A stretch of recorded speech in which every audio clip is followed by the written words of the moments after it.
Hello everyone, so today we are going to we had a question meeting room 2. So basically this is follow-up question for meeting room 1. As in the meeting room 1, we were required to simply return true or false on the basis that if there are overlapping meetings or not.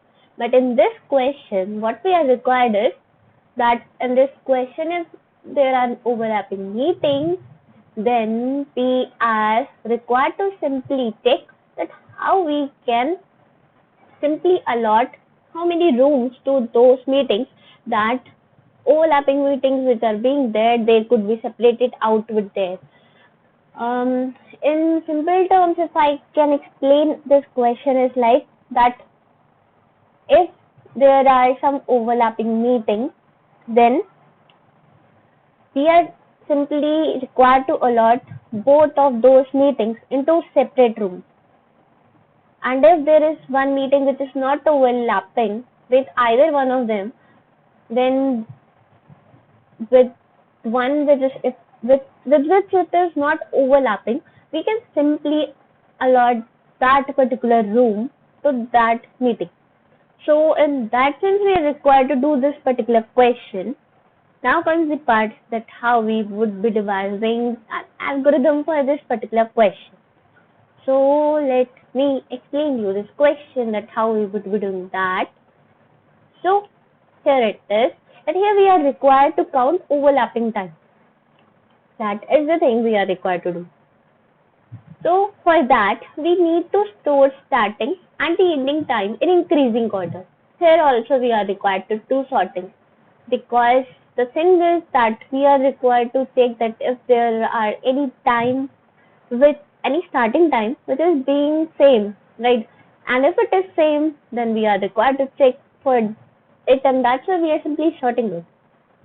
And then we need to store them in such a manner, then even storing of those sorted times, it will be part of this algorithm. That starting time adds up, but the ending time cancel out the same with the starting time. Now the thing is, whatsoever starting time would be there, it would be in positive. That's how we would be storing it. But all the ending time we are required to store in the negation part, means in negative manner, so that whatsoever meetings are there, if they are starting and ending at the same time, right? So we don't require any other room for that particular meeting, right? So in that sense, we will cancel out that, and thus we would be having same room for both of those meetings. Means only one room would be required. So we need to maintain a variable to store the peak count required. So now the thing is, means while devising this algorithm, one thing was there that we would be storing all the starting ones in positive and ending ones in negative, right? So there could be a point when our answer which will be there, it will go to negative because of this ending, right? So in that manner, what we are required is, means earlier when I was devising this question, I was thinking that I will use simply set, so that it will simply sort out my means either set of pair could be used, or even map could be also used. So for this map, means we are simply need to have some data structure which could sort also and store all the pairs. So in that sense, I'm saying. So I was thinking that I could use this map and then simply use this size, that mb.size. I could use this function also, and the size of the map will simply return our final answer. I was thinking like that. But the thing is, that won't work. So we are explicitly required to traverse our particular data structure also, and then we are required to maintain a count and a result. Our result would be having the maximum out of the result and the count. So whenever it will go to negative, that particular would be ignored. So now we take example for the same. Then a starting time.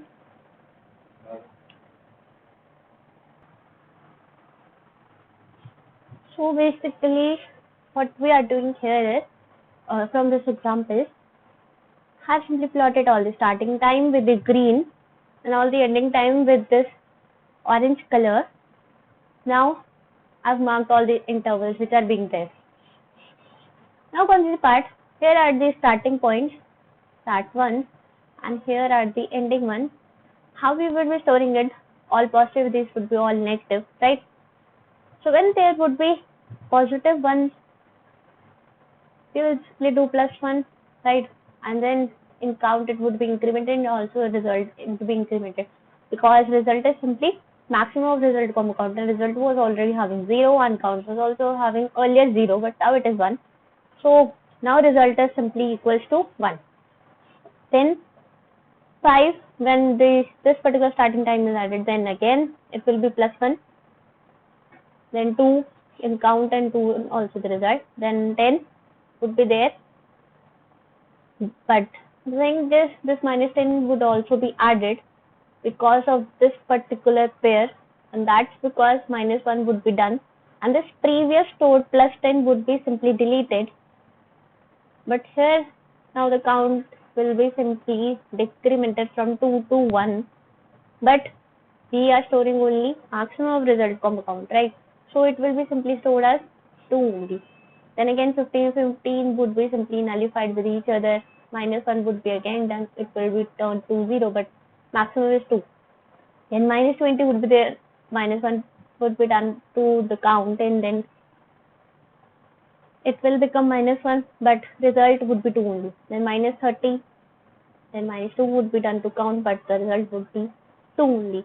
So like this only, we are simply checking out whatever maximum would be being stored there, and then we will be simply done that particular maximum. So now let us do the coding part. So here I have taken this map. In map, basically all the intervals which are being there is because it would be simply stored like this, right? Means this one, this one, this one. It will extract these from this intervals vector of interval. Then what it will be doing is it will take m means this particular map t dot start, because it is a class here, so that's why we are taking t dot start, else t would have been taken in different manner, but now as per this we are taking like this. So here we would be simply doing plus plus, but for t this particular ending time we'll do minus minus for that fact, so that the one which are having the same starting time and the ending time, means two pairs where starting time and ending time are same, then they will nullify. So that's why we are doing like this. Then current equals to 0 and result equals to 0. This we would be doing here. And then for auto and itnm, basically here all the pairs of the m would be taken. And what we would be doing is very simply this particular thing would be means whatever would be stored in map. So we are simply extracting that from our map, and then what we are doing is we are simply storing the maximum of that result and the count, which we were simply adding up here. The thing which I had explained, that we are simply adding up whatsoever value is there in our second, because in the map members were being stored like this: 0 plus 1, 30 which was the ending time, that was stored as -1. Like this it was being stored. So that's why this is the second which was being stored in our map, and this is the first which was being stored in our map. So we are taking this it dot second, we are adding up it to current, and whatever maximum would be there, we will be simply storing that in this result, means updating that in here, not adding up but updating that. And in the end we are required to return this result, and this result is simply the one which simply shows us that how many rooms are required for all the overlapping meetings. Yes, I had something else also. Oh. Okay. So now the thing is, what is the time complexity of this particular question? So the time complexity is simply order of nlogn, because we are using that map, and that map simply stores in nlogn, and the space complexity is order of n, and this n is basically vector dot size, means that input vector dot size. That would be the better term, I think. So this was all for this particular question. If you have any doubt, you comment it down. And please do like and subscribe to my channel. And if you like video the way I have explained, please do share that also for good karma. Yeah. So thank you.